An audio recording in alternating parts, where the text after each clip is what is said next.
Yeah, another week, another day, third episode. We about to get it started.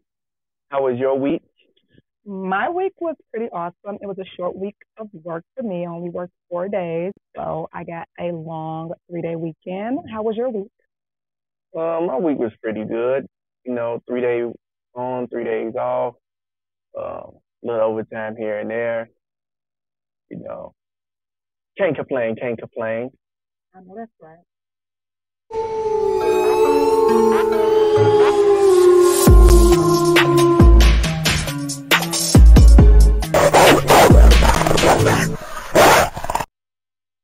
Yeah, so we're gonna start the episode off. You know, something happened in Chicago. 17 shots was fired at a homeowner. I guess a couple thieves stealing his Cadillac converter. We're gonna get right into it. Only see on 2. Good evening. I'm Erica Sargent. Great to have you with us. I'm Joe Donlin. He heard something outside his window, then did what many would do. He peeked out to see where all the noise was coming from. It almost cost that man his life. Thieves blasted his home with more than a dozen shots. Tonight, the victim walked our Jermont Terry through the aftermath. You see this bullet hole is just one of 17 fired into a house when a man was awakened in the middle of the night. He looked out of this window and saw someone trying to steal a catalytic converter in a car parked right here. What he was met with next left his entire family living now in fear. It's right here, right here, right here. It's another one. A home riddled with bullets in West Lawn. Windows shattered after someone woke Adrian Muñez from his sleep. He heard a noise about like a so-so noise, like cutting something, and he looked at the window and saw some guys right there. Adrian figured he would try scaring the thieves. He yelled, "Hey, what are you doing?" And then as soon as he's done saying that, they started shooting at him. The yells captured on the neighbor's security camera, along with those gunshots. Take a listen. Hey, what are you doing? Adrian had a second to react. He quickly jumped on the bed out of the line of fire, but those bullets went quickly into this wall, landing right into the living room. Another video. We're gonna pause it right there. 17 shots yelled out the window on your neighbor. Not like they stealing something from you. How do you feel about that? Well, it's unbelievable. First of all, you came onto somebody else's property, messing with somebody else's vehicle, trying to steal. So they had every right to yell, what's going on? And for you to shoot back or shoot at them is ridiculous. Like, my thoughts on this is that they need to be caught and they need to pay a price because his family, somebody in there could have got hurt. Somebody did get hurt, but yeah. Yeah, that's crazy. 17 shots. I want to know, did they actually get the Cadillac converter off? Yeah. It's not funny, but yeah, I wonder if they got it off too. But yeah, this is ridiculous. Gotta be safe. Better be safe than sorry. Safe than sorry. Doesn't have audio, but it shows 3 guys with flashlights and guns at 69th Place in Lawndale. You can see them lurking around a car, and when the lights shine on Adrian's house, those shots go off. I don't think they were trying to scare him. Neighbor George Flores tells me the way these guys stood on the block with those guns leads him to believe they had intent to harm anyone they confronted. But my whole thing is like, we live in Chicago, right? And it's like no patrol squad cars in the area at this time, especially like around this time, holidays come, we get a lot of like Cadillac converters, auto theft. At one point we was having, carjackings. It was getting crazy. You in the middle of the traffic and individuals just run up to you, snatch you out your vehicle, gunpoint or by force. It's about to get crazy, even with the safety law taking effect next year. So to everyone, hey, get the training, get into someone, firearm course, get your training. And even, the guy is clearly at home, sleep, getting ready for work, just like, everyone else, and comes out, or, not even comes out. I think it was his neighbor, they were saying, not even so much the owner of the car. And the neighbor yelled out, it wasn't even his vehicle. He just looking out, you know, being a good Samaritan, being a good neighbor. And shots rang out, you know, 17 shots into his house. And someone would sleep, you know, get woken up and have to roll out of bed, hit the floor, guys know. And I think they say it was some kids as well. It's crazy. That's crazy. Yeah. 17 shots at a house says what, in your opinion? They were trying to kill him. Thankfully, they was trying to kill him. Yeah, because like one shot probably would have scared them. Like man, your business, pow, you know. 17, they was trying to kill the man. There's no other explanation. 17 shots, that's a lot. From stealing from somebody else. Okay. those shots did not hit Adrian or others sleeping. He lives with his sister, his 2 nephews, and his brother. Adrian believes the rosary over his bed protected him, yet the bullet holes in the living room walls, not to mention the windows, are proof these thieves meant business. Come to someone's house, mean business. Obviously, they did. This ain't their first rodeo. If you ask me, I think they did it a few times, and this probably was the first time that they actually had, somebody confronted them. Mm-hmm. From the looks of it, it's like they was comfortable. It's 3 of them, and they have, lights. I don't know if it's attached to their firearm or if they have it, secondary, light source. But 17 shots at someone that you taking someone else, property you breaking into is outrageous. Apparently and clearly they didn't care if it's kids, elderly. It is what it is at that point. It's either fight or flight, and they chose to fight from the outside. So, I mean, it's about to get crazy. Keep saying it. It's going to get crazy. Kind of like converted thing is just happening more and more often. At first it died down, but now it's happening more. Actually, at my job, one of my coworkers walked out and somebody was selling the Cadillac converter. She turned back around and ran in the building. Then last week, my other friend, Cadillac converter, actually got stolen, so now she's biking it to work. So crazy. You got to be safe and be careful. Yeah, most definitely. And it's like they targeted, the weak. Not even so much the weak. I would just say like an easy come up. Like here in Chicago, we call it, licks, finessing, things in that nature. But clearly, like they don't care about. It's holiday season. Everyone is about to be dangerous out here. Keep your firearm on you if you, CCL. If you don't have it, get it. We recommend it. Sure. But neighbors can't understand the need to shoot for a catalytic converter. Just leave the things alone and go away. Why you got to shoot at people? Now, we have this guy up on the screen.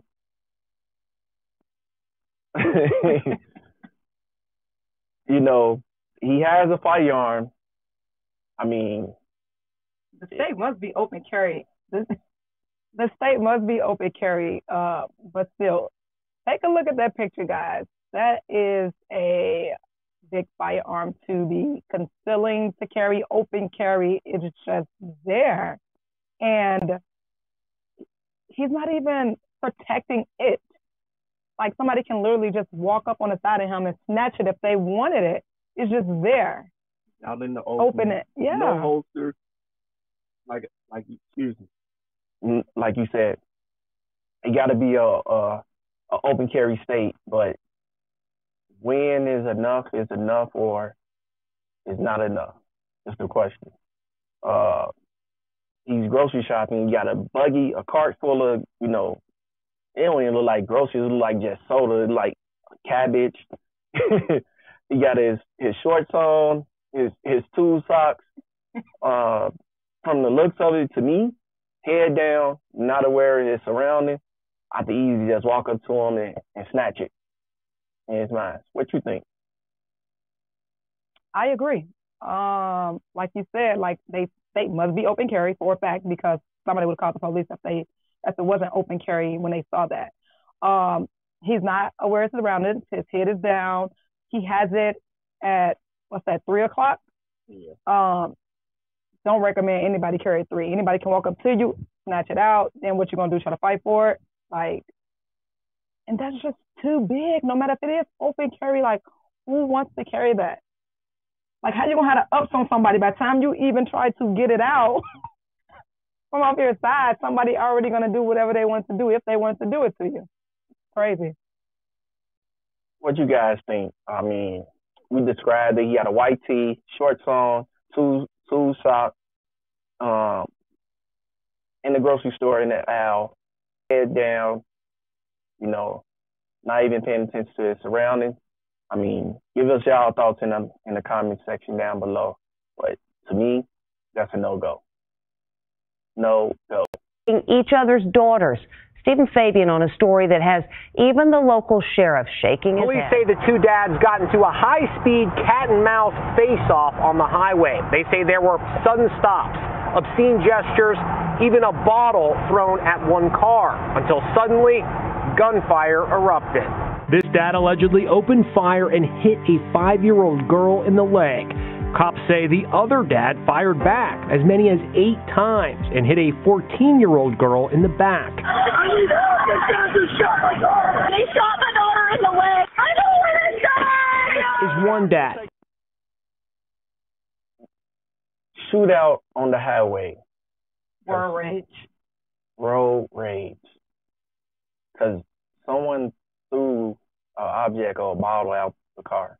Don't give you the right to just air out another car or start, open fire upon the other vehicle, especially you with your family, they're with their family. You clearly see in, from the looks of it, no one, well, I really don't know the back details of it, but from the looks of it, like no one had, tinted windows. So he shoots your daughter, you shoot his daughter. What did you get out of it? To her family. Like I say, the bottle situation, world rage, all that stuff, constantly happening more and more. But one thing people forget is like, you know that you got yours on you. You don't know what that next person got. So however you're feeling in that moment, especially with your family in the car, you have to take a breath, relax, go the other way, turn around, stop, pause, let them get past you, whatever you need to do, because guess what? Just like you have what you have to protect your family, that next car might have the same thing, and that's what happens. Anger. Now you shoot that way, their baby's bleeding, so they want to get back at you. Now 2 families are hurt. And you clearly hear both audio. The little girl, I think 14 or 5. That she didn't want to die. She didn't want to die. The other one's like, I'm shot, I'm hit. It's crazy. This case is crazy. About to get right back into it though, but so you guys just hear what we seeing. You also, tune in on our YouTube channel. You to actually see what we seeing right now. But if you're listening on the podcast platform, we're going to try to give you best details as we can. What's going on, what we see, and relate it to you. So here we go. Frank Allison. This is the other, William Hale. Yeah, the rider remains silent. Facebook photos show Hale with his family, and this is Frank Allison's family. Both fathers have been charged with attempted murder. If convicted, each dad could face up to 15 years in prison. 15 years in prison. Over road rage. Over road rage. 15 years, y'all. 15 years. Get it? 15 years. So let's say if the judge gives 15 years, when you think they getting out? In 15 years. Make them do the whole time because that was ignorant. Like, why are you shooting at each other? Knowing that both of your families are in the car. Like I say, if you're angry, whatever the case may be, breathe, relax, go the other way. So, Pritzker stands by Illinois no cash bail safety act, but is open to certain changes, some changes. A few months ago, the state, here in Illinois, they filed a lawsuit against the law. the act itself, it's kind of bizarre and crazy that, you know, that we have this here right now. It's taking effect January 1st. You commit a crime, there's no cash bond. You at the police station, you know, I guess it's more like a citation opposed to, you know, you get shipped off, due process, fingerprint. To me, it's like, okay, I commit a crime, I know I have to get out. They claim that it's, you know, for the minorities, the poor families, poor individuals that's committing the offense. But I look at it like this: if you do the crime, do the time. Also, it's a lot of details on the back end of that act. If I don't show up the first time in court, they issue me another court date. And then if I don't show up to the second time to my court date, they issue, you know, a bench warrant. But who's to say, like, okay, the first offense that I did, just say like it's 30 days from now, who's to say like my court date is going to be, you know, a month from now, 2 months from now? So they give me an opportunity to still roam, you know, still commit, you know, different acts. I mean, if I do a carjacking, I might do, you know, a armed robbery here.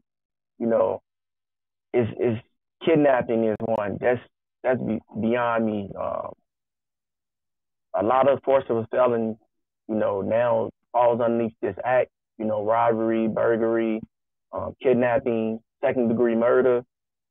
I mean, I think Illinois just opened up, you know, the purge. If you ask me, I think they just be the first state with the purge.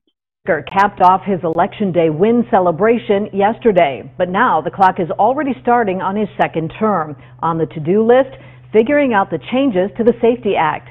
Negotiations have been going on for weeks, but Pritzker has not committed to any changes, even as it progresses towards center stage. Our Capitol Bureau Chief Cole Hankey has the story.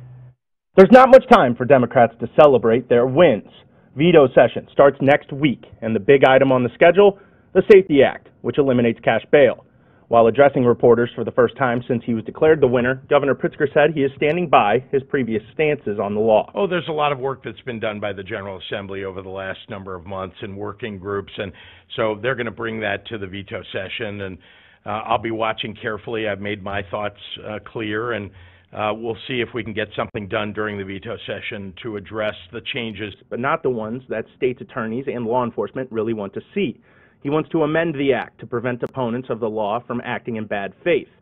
Pritzker said this late last month about potential changes he would like to see. There are no non-detainable offenses. That is just disinformation that's being pushed by Republicans and Darren Bailey. I told you today that we should amend it to make sure that states' attorneys, Republicans, aren't literally opening the jail doors on January 1 because of their disinformation. But it's not just Republicans. Over half of Illinois state's attorneys filed a joint lawsuit against the Safety Act. They're waiting to see what changes are made to the act before the lawsuit proceeds. Reporting in Chicago, I'm Cole Hankey. What do you think about that? He's saying open up the jail doors, get ready, you know, it's about to get flooded, things in that nature. He's telling individuals, be on the lookout. Well, he claims that he's not saying that. The last part, it was like, I'm not saying we're just going to open up the jail doors, but you kind of are. So basically, if somebody is in jail already for an offense, are you going to let them out? Because if somebody commits that same act, they don't go right to jail. That's kind of misinformation you just said. We're not saying we're going to open up the doors. They just want to make it sound like I'm the bad guy and I just want to let everybody out. But then you're saying if somebody was to commit that same crime, that they're not going.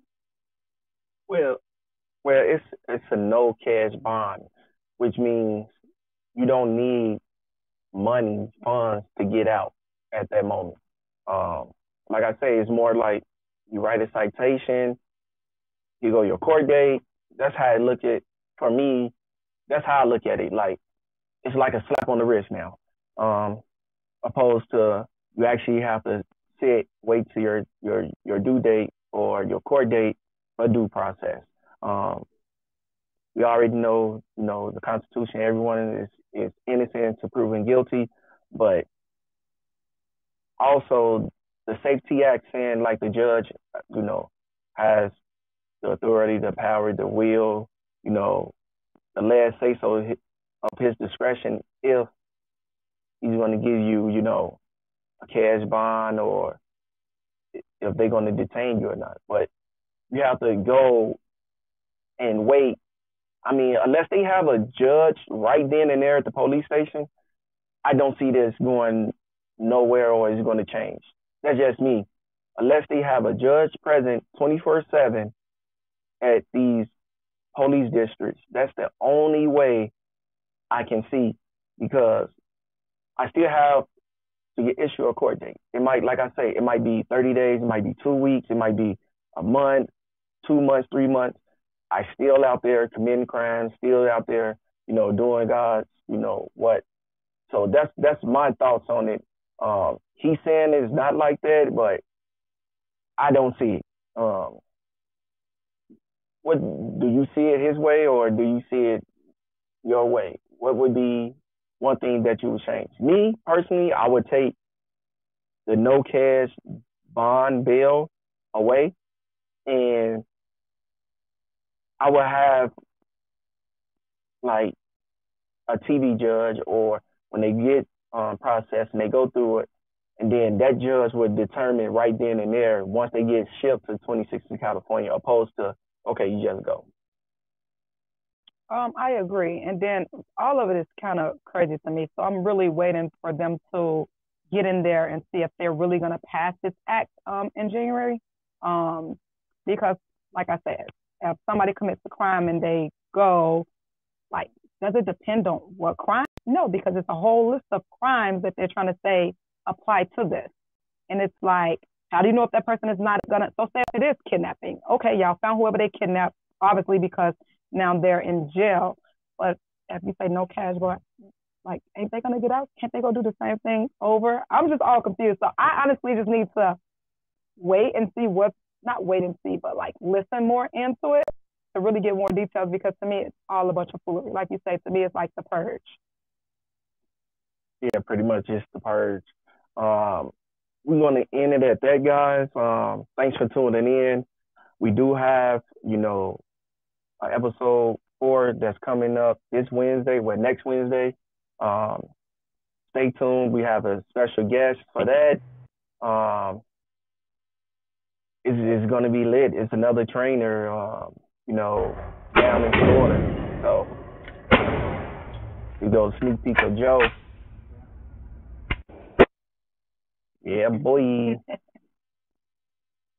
Follow us on, Instagram, Twitter.